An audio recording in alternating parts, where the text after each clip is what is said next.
bad addict. Every time I was able to get a loan, I was doing drugs. I've been to prison 4 times, twice in the state, twice in the fed.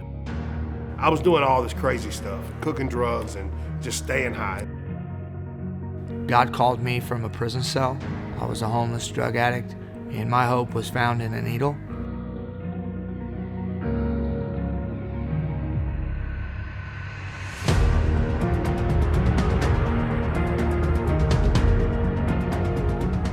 I was 8 months pregnant, homeless, living out of my van.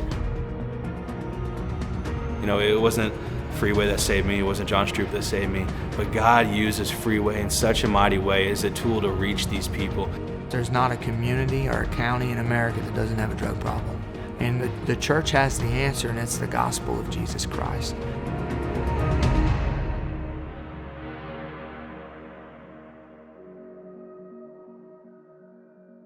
Welcome to One Broken Life. My name is John Stroup with my special guest, Todd Melton. Thank you, John. Thanks for having me. Good to have you today, Todd. On One Broken Life, we explore the intimate details of people's lives, and we believe many times the bigger the mess, the bigger the message. And there's a couple scriptures that we kind of camp out on just to kind of as a theme. And one is Psalms 51:17. And in that psalm, David says the sacrifices of God are a broken and contrite heart, that those things he will not despise. And then in Philippians 1:12, Paul says, "Brethren, I want you to know that the things which have happened to me have actually turned out for the furtherance of the gospel." And so today we're going to explore your life. Amen. And God has done a lot of things with accomplished a lot with broken things in the Bible and broken people. And so let's just talk through your life, Todd. There are going to be people that are watching this who are in the middle of addiction. There are going to be people who watch this who have family or loved ones that are in addiction. And so you'll be able to speak into their life. Sounds good. So my first question, just to kind of start the conversation, is can you just give our listeners just a short, kind of a brief summary of what your life was like growing up? Sure. Yeah, I talked to a lot of people from my people group, man, and it's a little different. I was raised in an excellent childhood home. As far back as I can remember, I think I was 8 or 9 years old, maybe 10, when my mom got saved. My parents used to own a nightclub in Northwest Arkansas, and my mom had heard the gospel. She got saved. My dad followed right behind her. They sold the club, started going to church, and made sure that us kids were in church every time the doors were open. So growing up, my dad did the best he could. He worked a lot. He was gone an awful lot. But overall, man, growing up, things were good. I didn't struggle. We weren't rich, but I didn't have to go to school wearing, dirty clothes and stuff. Like I've heard some of my peers, the things that they went through. My childhood wasn't like that. So, it was good for the most part. Amen. Yeah. So when did your addiction start? Well, I would say I was very young. My dad, he had got a new job opportunity, and we moved from Northwest Arkansas to South Boston, Virginia with his company. And I had a hard time fitting in. It was hard to find friends, and I found that the easiest way to find friends was just by doing the things that everybody else was doing. And the culture there was a lot different from what I was used to, and everybody was partying. Everybody was, just being wild. And I jumped into that. I jumped on the bandwagon, and I was good at it. And it seemed like, over time, I felt like I had developed a reputation for that, being the guy that could outdrink anybody and, this and that. So over time, I felt like I had to uphold that reputation. And addiction just really set in on me. I was probably about 15 whenever I was a daily drinker. So what was that like at home? You said you have godly parents, took you to church. Yeah. And so, where were you getting your alcohol? Oh, I was getting it from friends, man. It didn't mesh with my home life, and at that time I didn't care. I was rebelling. I did what I wanted to. I put my parents through it, man. Just everything, really. I mean, I left a wake of destruction in my path wherever I went, and I didn't care. I don't know how it all happened. I don't know when it happened, but I got to a point where I looked around and everything's just in pieces around me. So you're a full-blown alcoholic at 15. Absolutely. So what about school? In the ninth grade, I was caught with some marijuana at school, and that's really when my parents started really finding out how bad it was. They looked in the trunk of my car, and it was full of liquor bottles. I had them stashed underneath my bed, and my parents really started recognizing the problem. I think they didn't want to believe it at first, thought it was maybe just a phase, but they seen how much the addiction had set in by the time I was, 17, I would say. So what brought you to your place of brokenness? Oh, man, I had graduated high school by the grace of God, but I had gotten a girl pregnant, and I was able to finish early, actually, through alternative school. But how old are you? I'm 41 years old. Okay. They didn't have alternative school when I was a kid, so I was just wondering. Yeah. Go ahead. Yeah, so, having a kid right out of high school, we thought that the next right thing to do was to get married, but we were kids, man. It lasted about a year, and I just ripped through that and destroyed that, too. I didn't know how to do it. She didn't know how to be a parent, so it collapsed quickly. But still in full-blown addiction? Absolutely. Yeah. Drinking every day? Oh, yeah. Every single day, a lot. Then it got to the point, where she didn't want me around the kids. Man, it just spiraled, and that it's just a quick decline. And, by the age of 25, ended up in prison from it. So you go to prison. Mm-hmm. How many times have you been to prison? I've been to prison 3 times. And then how many times have you been to rehabs or treatment centers? I've been to inpatient rehab at least 10 times, outpatient several times. I've tried everything. I had tried even psychological stuff, getting on medication. Ended up in the psych ward a couple times, and just nothing was sticking, man. Nothing was working for me. And then, so the marriage that you messed up, different marriage, I guess. Yes. Okay. And so you go into prison, out of prison, into prison, out of prison. And I know you're married right now. Yes. You have a wife. And so, how did you meet your wife, and what because you came here, you entered this program. So you go to prison 3 times, through the process of not, you have kids by one woman. That's in shambles. One child? Well, I had 2 children with my first wife. The second child that I had with her, I didn't even know she was mine until she was 3 years old. And at that point, I was in the darkest part of my addiction.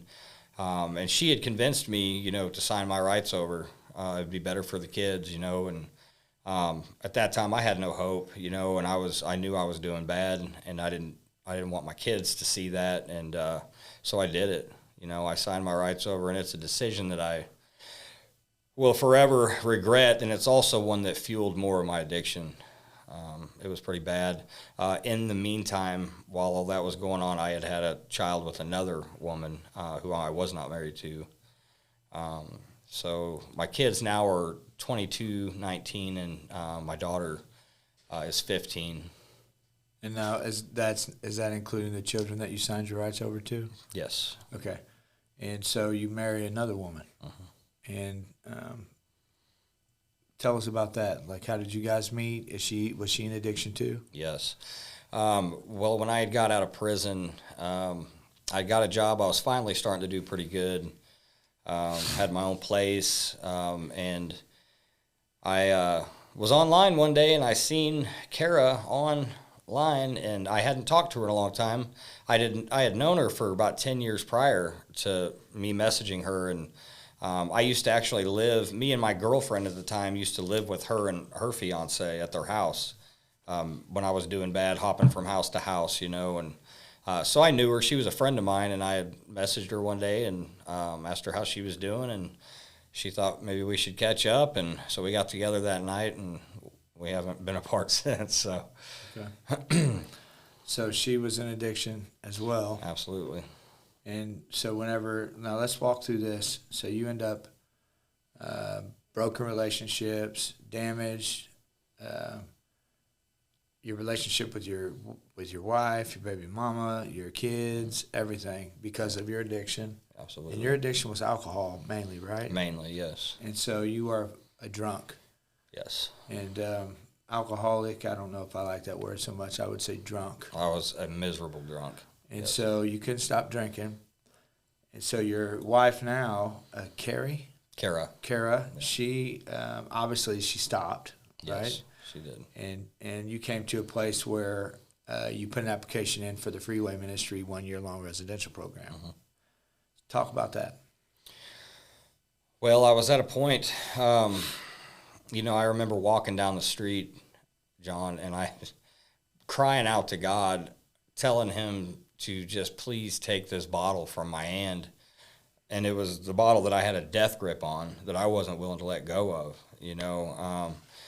My my health was declining. I had tried to quit drinking on my own, and my wife's a nurse, but we were at each other's throats. And when she knew I was on a bender, she would just leave the house. She knew it was safer. She didn't want to be around me, so she was gone. And I was about day 3 on my trying to dry up, and I was at my house, and I woke up on the couch, didn't know where I was at, thought I was in a strange place. I was hallucinating, and I freaked out. I went to the neighbor's house. I asked them to call an ambulance. By the time they got me to the hospital, I was in pretty bad shape. They were preparing me for cardiac arrest. They thought my heart was going to stop. They did a bunch of tests on me, and the doctors told me, Todd, if you continue to drink like this, you're going to be dead soon, like real soon. So he said, your liver isn't looking good. You got to do something about this. So that was kind of an eye opener. That's whenever I started looking around for different places I could go to get help, and I couldn't find anything. I didn't have insurance. Nobody would accept me. The places that would accept me, I couldn't afford, So one day me and my wife had stopped into this food bank. She come to check on me, and I needed some food in the house, so she took me to this food bank, which was right down the street in Holt Summit, and at this church, and this man in a wheelchair comes driving up to me, and he's like, how can I pray for you guys today? And I just kind of unloaded and told him everything that was going on, and just was real transparent with him. And he prayed for us, and then he asked me if I had ever heard of the Freeway Ministries program. And he told me how to get online and look up an application for the men's house. So I did, went home, and that's what I did, but I didn't expect to hear anything. I had no luck with anything else that was happening, so I was like, yeah, I'll do it, but I doubt anything's going to happen. Well, that night, no, it was the next day, I get a call from Casey Merrick, and he says, you ready to get some help? And I was like, yes, sir. And he said, well, I need you to go ahead and pack it up, and I need you here tomorrow at noon. And I was like, well, Casey, let me go ahead and talk to my job, and give me a couple weeks to tie up some loose ends. And Casey said, no, if you want help, you're going to be here tomorrow. He's like, otherwise you ain't going to make it, bud. So I did. I packed up my stuff, and my wife brought me here and dropped me off. So Wow. yeah, How was that? intense. Yeah, very intense. Tell us how it feels to be in your car with your wife and know that you just can't do it, can't lead, can't, and then having her take you. I mean, what's that like? Well, it was a horrible feeling, number one, because there was a lot of things that, I wanted God to fix in my life, but there were some things I didn't want to let go of, and in the car ride here, I just kept thinking, I'm going to be leaving her with all the bills. I'm going to be leaving her with the kids. And, like, how is she going to do this? I'm trying to talk myself out of it, basically, the whole time. I wasn't really 100% ready to take that leap of faith yet. I will tell my friends listening that there are three ways someone's not prepared to surrender and get help. And there's three excuses. One is relational. I have to hold on to this relationship. I can't leave to come get help to wherever, however, wherever that looks like, because I have to stay in the middle of taking care of this relationship. So it's a relational excuse. And then there's a geographical excuse. I have to stay here because there's these things here where I'm at that I have to take care of, the bills. Yeah. I have to help take care of these things. Like you're really helping. I was doing anything. You were being drunk. Yeah. You were helping a whole lot. And then there's the material excuse. I have this car payment. I have this boat. I have this storage unit. I have this rent. I have these material things that are holding me back. But when a person is willing to give up a relational excuse, geographical excuse, and material excuses, and it's what we call I'll do whatever it takes, an I'll do whatever it takes attitude, that's the person that's ready for help. For sure. And so go ahead. So you're traveling. She's probably giving you a little bit of a talk, maybe. Yeah, like she was, at this point she was pretty much done. She was like, love has never been our problem, but she was sick of watching me kill myself every day. She had to sit there and watch as I just destroyed myself. And she had enough, she was on the verge of a divorce, So she drops you off where at? She dropped me off up at Crossway Baptist Church. They were having a big, something was going on, some big outdoor convention thing they were having. And that's where I first met Casey, and I met some of the guys in the house. And Casey told me that I needed to go stay at Victory Mission for a week at least, and kind of see where I was at, see how serious I was about the program. And he took me himself after the event was over. We loaded up in the car, and he went and dropped me off at Victory Mission. So what's Victory Mission? Victory Mission is a homeless shelter. Plug to Victory Mission. Shout out to Victory Mission, Yeah. A lot of people complain about the Victory Mission, but it's a blessing. Yep, and it will humble you, for sure. So you're there at a men's rescue mission in Springfield with a bunch of other people who are in different places, right? Yes, sir. And so you're beginning to work your way into the program. Yes, sir. Because we make you earn it. You don't just get in. Right. You got to work your way in. Even if you're in prison or jail, you got to do homework. You got to send it in. You got to continue to, make contact, because we want to make sure everybody in the program is willing to work once they get in. Oh, and I'll tell you, it's serious too. And Casey Merrick takes it very serious, because he had set me up with somebody to call every day at noon. And I remember one day, it was like I was there for 4 days, and then I was up here volunteering and serving that day, and I was up in the rafters painting or something, and I missed my phone call by like 20 minutes, and you got a 15-minute window to call this person. And on day 4 of being there, I didn't make my call on time, and Casey made me start over. So he was serious about it. I knew then, like, this is no joke, I'm going to have to work to get in here. So yeah. So you get in. Yep. And what happened the first time you entered the program? Man, the first time, it's like I was saying earlier, John, like, once you first get into the program, you're expected to surrender everything, and that means your phone, and your communication with the outside world, and just focus on your relationship with Christ, man. And that was one thing I wasn't willing to surrender, was my wife. I wasn't able to talk to her on the phone, and For the first 30 days, right? for the first 30 days, yeah. And man, I wasn't willing to do that, and it drove me to leave the program after about 2.5 months. So, Okay. And so then what happened? So you thought, let me ask you a question. So you said you're going to leave the program, and today you're a graduate of the program. Yes, sir. And we'll talk about that. But, you had ideas of why you should leave. And you go back home, and you're going to rescue everybody and fix everything, right? well, that was what I had in my head. I had good intentions, I get home, and I wasn't sober barely a month probably before I relapsed. I couldn't find work anywhere. Every time I turned a corner, there was a dead end. Nothing was working out for me.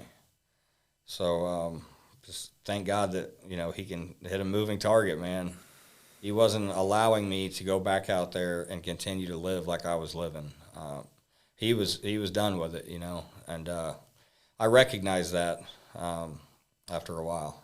So you go back home, you end up going back to the same old, like a dog to its vomit. I did. And then what happened? Man, I'll never forget it. It was an amazing experience, really.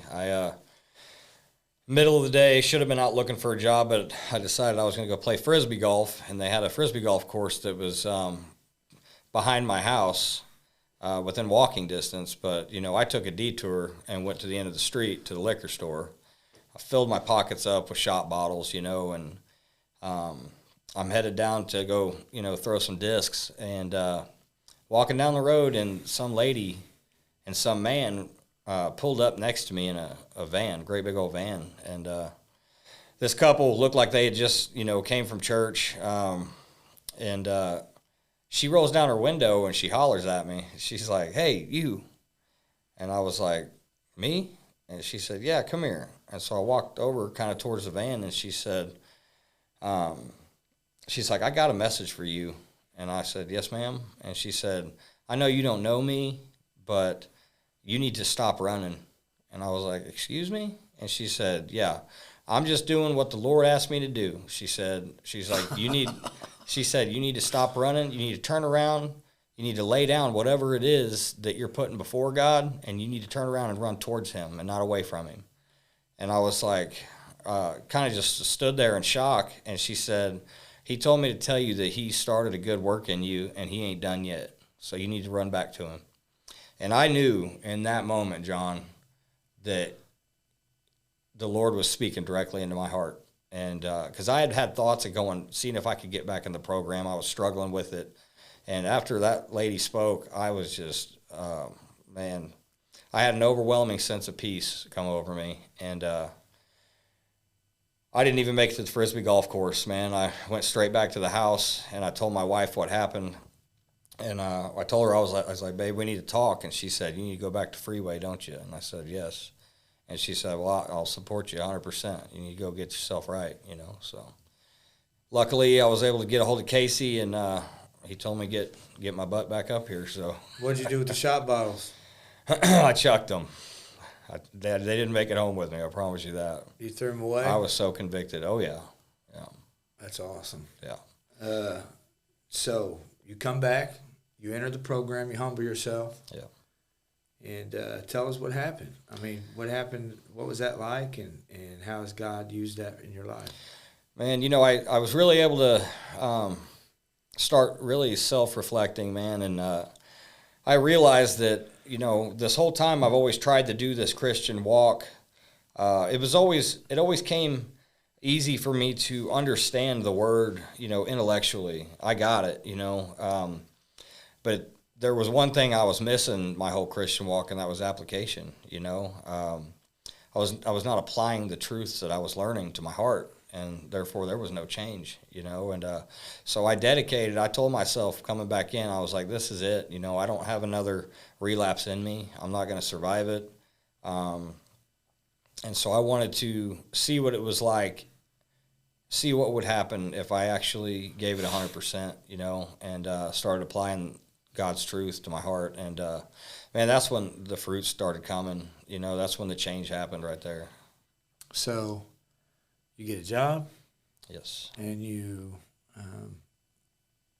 start doing really good in the program. You're learning. Yes, sir. And so what happened? I mean, tell us what did you do in the program? Where have you served? How's that benefited you?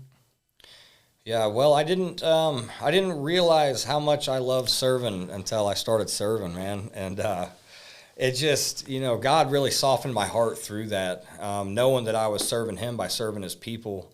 I used to have my own, you know, prejudice kind of against, you know, the people group that we minister to, because I had never been. I mean, I've hopped from couch to couch, but I had never been in a situation where I didn't have a place to lay my head, you know, and understanding that some of these people that come in, man, a lot of it is from drugs and alcohol, but a lot of it is from other circumstances in life, you know, and these people just needed to be loved. They needed encouragement, you know, they just needed to hear the gospel. And God totally changed my heart with our people group, you know, and I know, would beyond a shadow of a doubt, that's who God is calling me to minister to. But I get here, man, and I start doing pretty good in the program, and then I end up being house leader for the O'Hara House, Springfield House. I was house leader for a little over 8 months out of the year. What's a house leader? House leader is the also known as the pastor of the home. It's the guy that oversees all the daily activities, all the stuff that we do, keeps everybody on schedule, makes sure that we're doing our prayers and our devotions, make sure we're in church every time the doors are open. It's a huge responsibility. It really is. You're the police of the house. The police, I'm telling you. It'll make your best friend your enemy real quick. You know why that happens? Because people have a problem with authority. Bam. Yeah. You're listening. Yeah. You know, me and you can come to the program on the same day and be best friends. Yeah. And then you become the house leader. And all of a sudden, you got all kinds of stuff that I don't like about you. Yeah. You know? Yep. You're this, you're that, you're this. Well, 10 minutes ago, I was your best friend. Well, it's not Todd that I have a problem with. It's Todd's authority. That's exactly right. And so you make sure that they're, you know, clean off drugs. You're drug testing them. Oh, yeah. You're checking their phones. Oh, yeah. You're making sure that they're journaling every day. Yep. You're making sure that they're, you know, we're addressing behavior, not just sobriety. Oh, yeah. Sin, attitudes, behaviors, all of it. So we want to live holy, righteous, and pure. We want to be a kingdom of priests. We want to walk in sanctification. And because, you know, Todd, we both know that alcohol has never been your problem. No. Alcohol is what you see. We got to get to the other thing that's your problem. It's exactly learning how to right. live your life for Jesus, man. Yeah. And so you've learned that, right? And so what's really cool about your story is that you had your wife through this. And Todd, well, how has this changed your wife's life? Oh, man, tremendously. She, you know, while I was going through the program, we had the opportunity to get marriage counseling with my mentor, with Casey Merrick and his wife, Jessica. And, man, we worked through some things that I didn't even know was a problem. You know what I mean? And Too busy getting drunk. yeah. So as she was able to actually speak and be heard, you know, and man, I'm telling you right now, our relationship now is better than it's ever been, 100%. So much so that when I graduated the program, she surrendered everything. You know, she packed it up and moved here to Springfield. So you decided not to go back home where you were from, and you decided to stay here. Yep. Wow, that's a big deal. Yes, sir. So she packed it up and said, "I'm coming. I want to be with the new Todd. Everything's working there. I'm going to go there with him." Yes, sir. And so now you guys, where do you live at? Right now we're living on campus at Mission University. Yep. So you live on a college campus, a Bible college. Yes. With your wife. Yep. And now she's learning.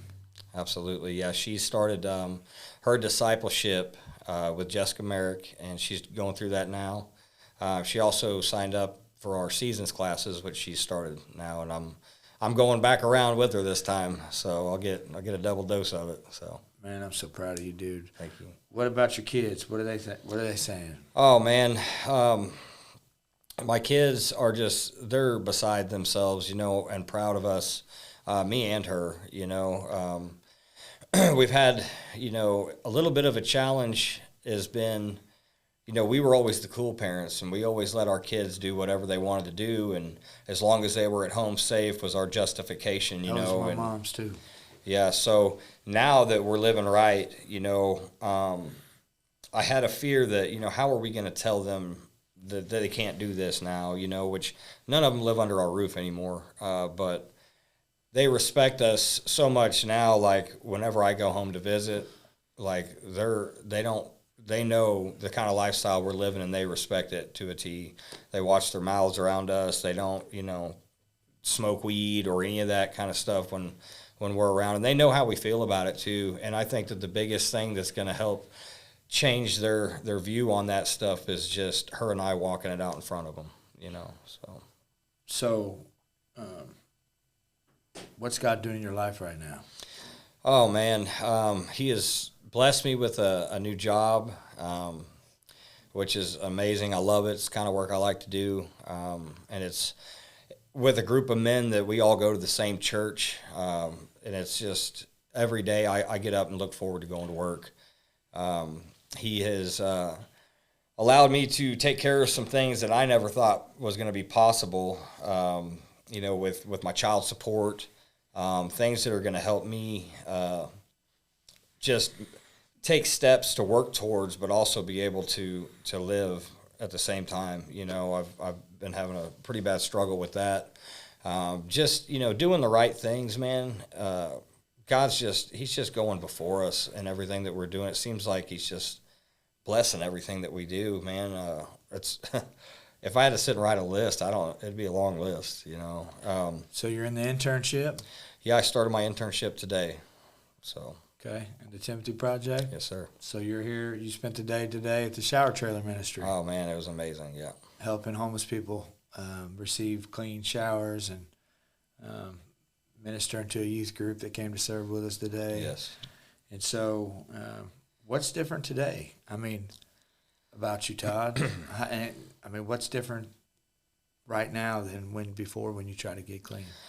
Man, just the love of Christ is just shed abroad in my heart. It's no longer about me, and I'm good with that. Christ is He allows me to walk in His joy. I'm not miserable anymore. I walk around with a smile on my face. I'm ready to greet people and talk to people and, just share what He's done in my life. I was just able today to give my testimony to them young adults that came in to serve, man, and it was just amazing, that I get to be able to tell people what Christ has done in my life, There's no shame in that. Amen. Did you ever think you could be where you are right now? Not in a million years. A year and a half ago, I was out there dying. When's the last time you've been sober? A year and a half? While I was in prison, which was about 10 years ago. So have you ever been sober as an adult for a year and a half? Never. And you're 41? 41 years old. You've been drinking since you were 15? Yes, sir. Man, isn't that cool? That's what Jesus does. Yeah. You got to give Him the glory for that. It's the power of the gospel. He did that. Yes. And are you happy today? Very, very happy. You got joy? Absolutely. Well, God's using you, man. And I'm excited to see what's next for you, Todd, and see what God does with your life. Amen. We can be here to cheer you on and champion you and your wife, and it's cool. Yeah. So do you have anything that you'd like to add? Is there anything that I didn't mention? Well, I do want to stress the fact that I realized when I fell, after I had gotten out of prison, that I think a lot of people miss, because I missed it, and that was what Freeway had shown me coming into this program is the importance of the local church, man. Getting plugged in to the church, getting discipled. These were things that I didn't realize, and I didn't have a foundation because of it. So getting plugged into the church allowing people into your life, building healthy relationships. We need the church, and it's amazing to be a part of the body. Amen. Well, I asked that the viewers would mention the Melton family in their prayers, Yes. and we're just encouraged to see what God is doing. And so we're going to cheer you on and see you graduate this internship program, and who knows what's next. Amen. Amen. Amen, brother. Well, if you've enjoyed this podcast, this is a production of Freeway Ministries. You can help us continue to do this by logging on to freeway-ministries.com. You can support our ministry and help support this podcast. Also, you could share it. You could share it on whatever platform you listen to it to. And maybe there's someone you know that's hurting or suffering that would be able to grow through this, listen to this podcast. So my name's John Stroup, Todd Melton, and we will see you next time.